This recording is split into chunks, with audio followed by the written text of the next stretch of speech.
So this is when it started, the Robert Pattinson ranting. I think this was my first ever appearance on television, and I used that opportunity to throw our dear Arpats under the bus. But this was the first time. I was a very angry man back then.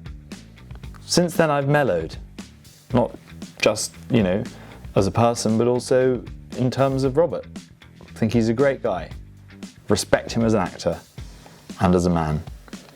Every single play I regret every word of this. that I went in to audition for in my school, I learned all of my lines. I went in front of the drama teacher. I gave it my all. And every single play that I auditioned for, Robert Pattinson got cast in the lead role, and I got cast as Villager So angry. 6. The who used to have to stand at the corner of the stage and do nothing for an hour and a half whilst his parents looked on ashamed.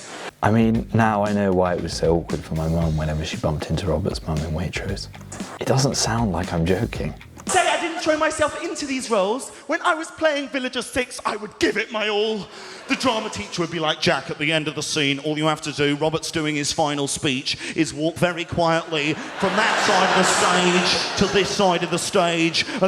The annoying thing is that posture there that I'm mocking my drama teacher for is the posture that I now have in actual life. Exit quietly without making a fuss. I was like, oh my God, sir, you are a fool. When Jack Whitehall is on stage, he does not walk, he glides. Really depressing to see a routine that I probably wouldn't be able to do now because physically it would be too taxing. I reckon if I tried that now, I'd pull a hamstring. Yeah, but that was the first time the Arpat shade was put out there into the world. And, you know, it was one of those things where I was like, it's fine, he's a Hollywood movie star, I'm a comedian, touring the UK comedy circuit, our paths will never cross again.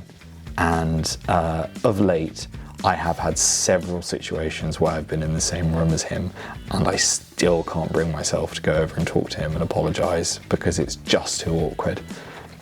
So many jokes. He literally lived in my head rent-free for like 5 years. And now he's the Batman. Maybe they should have given me a cameo in that. I could have been Villager 6. Just one scene in the new DC Batman. And it's there, and there's Robert doing his thing, and then in the background, me as Villager 6, just still dressed in the same costume that I wore in that school play, gliding along in the background. Just a little Easter egg for the fans. Maybe I'll send DC this video, see whether that helps, you know, put me into the casting conversation. That could be a good villain for him, you know, once they get through all of the main ones. Yeah, we've done the Joker and the Penguin. Who can we do for the third film? Jack Whitehall is Villager 6, just gliding around. You heard it here first. Stranger things have happened. Let's manifest it, put it out into the world. Bring back Villager 6. There wouldn't even be 5 other villagers in this, it would just be one villager, but I would be Villager 6. Watch out, Batman.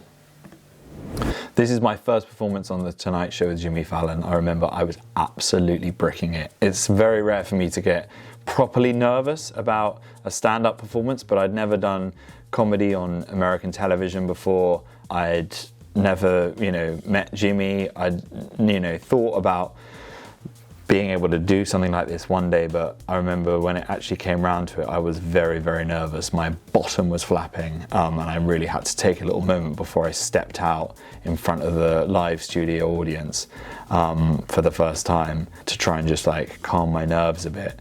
Obviously, once I got out there, it was great. The audience were amazing.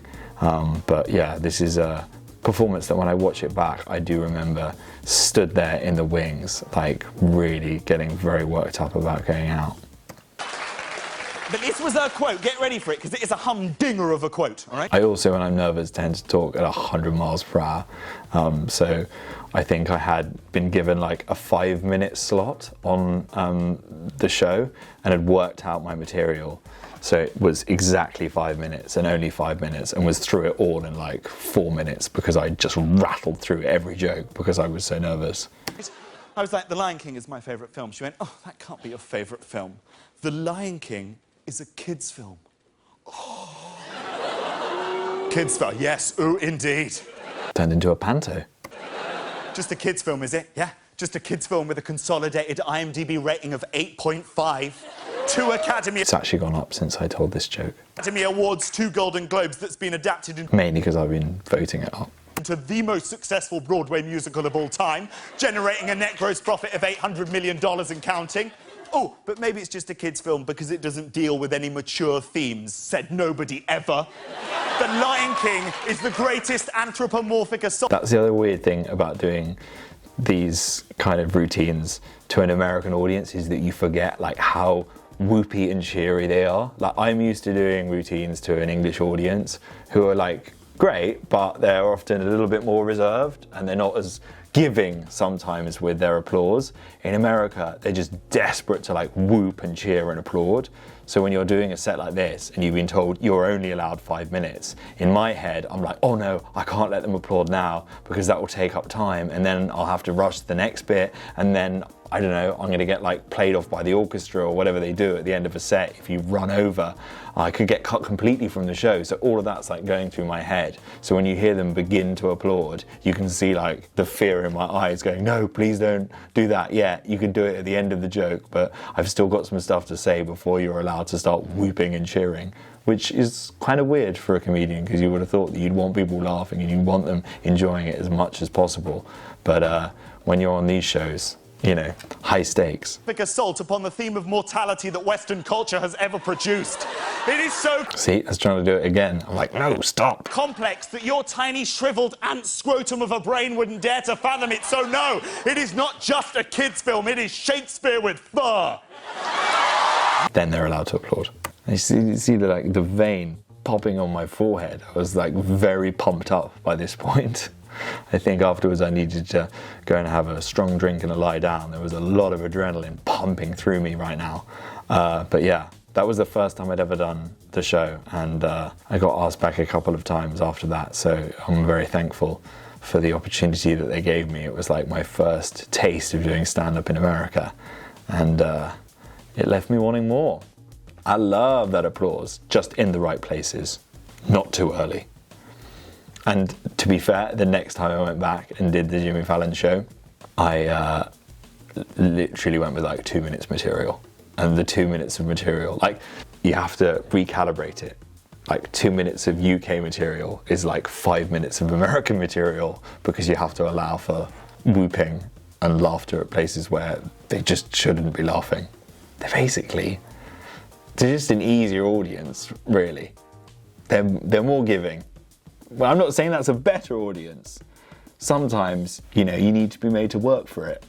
And sometimes this lot, they're too easy. I could go on there and do the fart under the arm trick and they'd be whooping and cheering.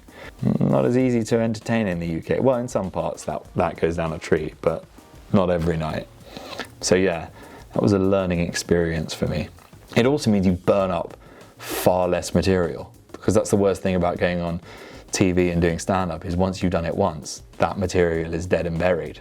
So you want to try and get through as little as possible. I burnt like 5 minutes on that first set on Fallon. There's probably like 4 Tonight shows worth of comedy in that one set, but I just did it at 1,000,000 miles per hour because I didn't realise that the audience were going to be like they were. If only I'd known. Could have stretched it out. That's why I always get annoyed about comedians that are like, John Bishop, oh my God. Like, his delivery is so slow, and I watch it and I'm so envious. I'm like, I'd have to write like 2 shows worth of material in the time that it takes him to do one. It's so unfair. Maybe I should just speak more slowly. I myself. The whole of my career, I've just been rattling through all this material. I could have doubled my shows if only I'd just stopped and paused for breath every now and again. Well, lesson learned. Next time you come see me on tour, I'm going to be slowing it down. I'm going to be going snail's pace. No more ranting. No more high energy Jack. Just dragging out jokes for as long as I can.